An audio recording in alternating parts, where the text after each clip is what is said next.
I have great respect for Daniel Jeremiah. I think he does a fantastic job. He's out with his second mock draft this week. And I'll just let's run down the top 8, okay, in Daniel Jeremiah's draft, okay?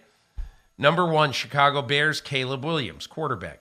Number 2, Washington, Drake May, quarterback. Number 3, New England, wide receiver Marvin Harrison. Got a lot to say about that. Number 4, Arizona, wide receiver Malik Neighbors of LSU. Number 5, Chargers, Joe Alt, Notre Dame tackle. Number 6, New York Giants, Jaden Daniels, quarterback from LSU. Number 7, Tennessee Titans. And I'm totally going to screw up this name because I've seen it, but I have not heard it pronounced. Olamide Fashanu, the Penn State offensive tackle. And no, I'm not going to say it 3 times fast. Number 8, Atlanta Falcons, J.J. McCarthy, Michigan quarterback.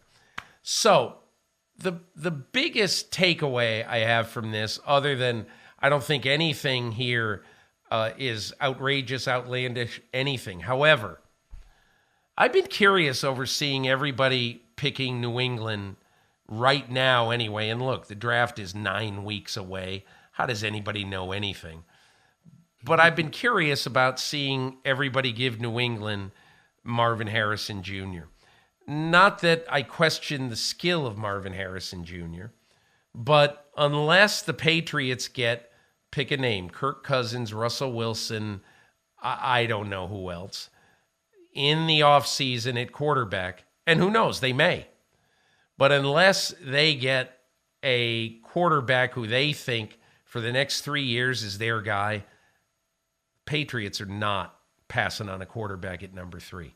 I think the only way they would pass on a quarterback is if they traded down 4 or 5 spots, knowing that whether it be J.J. McCarthy, Bo Nix, Michael Penix, I don't know. They might love somebody else. But give me your thoughts on that top 8, Myles Simmons, and what jumps out at you.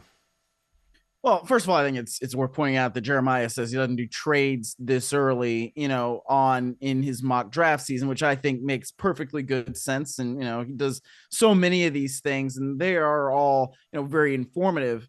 As I also have just great respect for DJ and what he does, but I find it interesting that there are so many quarterbacks in the top 8, and JJ McCarthy being one of them. That's where I'm like, that's interesting. I mean, I don't know. I don't study the quarterbacks as he does over the course of the season, or really any of the college players over the course of the season. And, as I alluded to earlier, it's been a week since the Super Bowl, and I got a week until we go to Indy. And that's kind of what it's like. All right, let's dive in to what draft season is.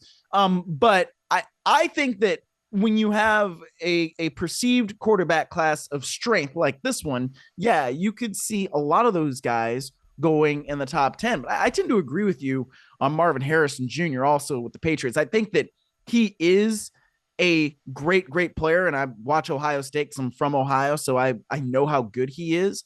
But when you're looking at what New England kind of needs, the quarterback situation is something that you would have to think that they'll address. And I could see them bringing in somebody as a bridge guy like a Jacoby Brissett, because they hired Alex Van Pelt.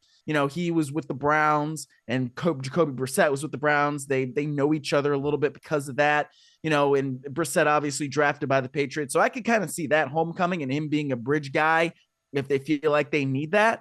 But that's just a position where if you got Mac Jones, Bailey Zappi, and it's like question mark, you have to do something to reset at that position.